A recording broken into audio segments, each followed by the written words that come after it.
आता धर्मरक्षक म्हणून तुम्ही मला पुरस्कार देण्यामुळं माझी जबाबदारी आणखी वाढलेली आहे. माझं काम आणखी विस्तारून करण्याची आवश्यकता आहे.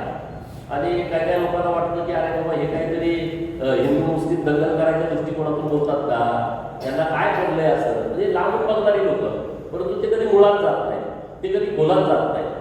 हिंदू समाजाचा असा स्वभावच नाही की आपण कुणावरती तरी आक्रमण करावं, आपण कुठंतरी अतिक्रमण करावं, असा त्याचा मूळचा स्वभाव नाही. बाबरापासून ते बाबर असतील, खिलजी असतील, तुघलक असतील, लोधी असतील, तिथून औरंगजेबापर्यंत ते अनेक वेळा आक्रमणं त्यांनी भारतावरती केली. हिंदू समाजाच्या अस्मितेवरती आक्रमणं केली. मंदिरांची तोडफोड करणं, मूर्त्यांची तोडफोड करणं हे कशासाठी करत होते?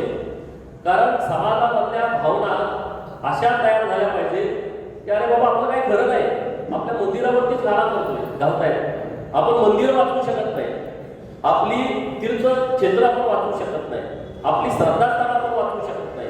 म्हणजे मोठ्या प्रमाणामध्ये हिंदूंचं खच्चीकरण झालं पाहिजे की जी त्यांची पद्धत होती.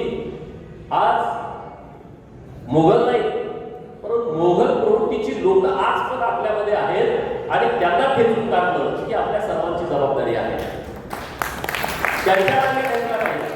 आपल्यामध्ये राहून लोक अशी बोलतात अरे कुठं काय असतं सर्व धर्म समभाव, ठीक आहे. अरे मग हिंदूंचं धर्मांतर तुम्ही का करताय?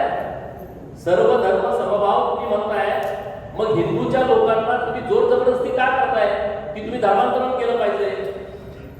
त्याला अभिषेक का दाखवताय? चमत्कार आम्ही करतोय, आमचा देव चमत्कार करतोय, तुमच्या देवाला आम्ही शिव्या दिल्यानंतर तुमचा देव आम्हाला काय कशासाठी?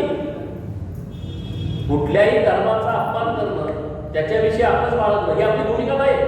परंतु जो तो उठतोय तो या सगळ्या विषयामध्ये हिंदूंचे किंवा धर्माचे लचके तोडण्याचा प्रयत्न करतोय.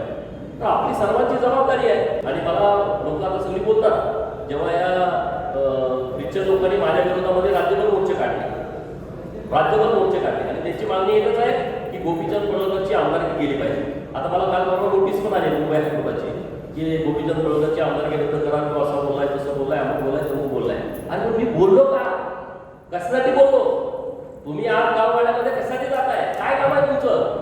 तुमच्या सेवा भाव तुम्ही पुढं करून आम्ही दवाखान्याची मदत करतो म्हणून, तुम्हाला काहीतरी धान्य देतो म्हणून तुम्ही घराकडे येता, लोकांच्याकडे येता, पण तुमचा हेतू स्वच्छ नाही ना, तुमचा हेतू चुकीचा आहे. त्या हेतूला आम्ही विरोध करतोय आणि इथून पुढं पण आम्ही करत राहणार. आमची आमदारकी राहू, आमची आमदारकी जाऊ, त्याच्याशी मला काही देणं घेणं नाही. आम्ही काय केलं? आमदार म्हणतो का? आम्ही काय आमदार म्हणतो? आज आम्हाला पार्टीने संधी दिली, लोकांनी आम्हाला मतदान दिलं म्हणून आम्ही आमदार झालो.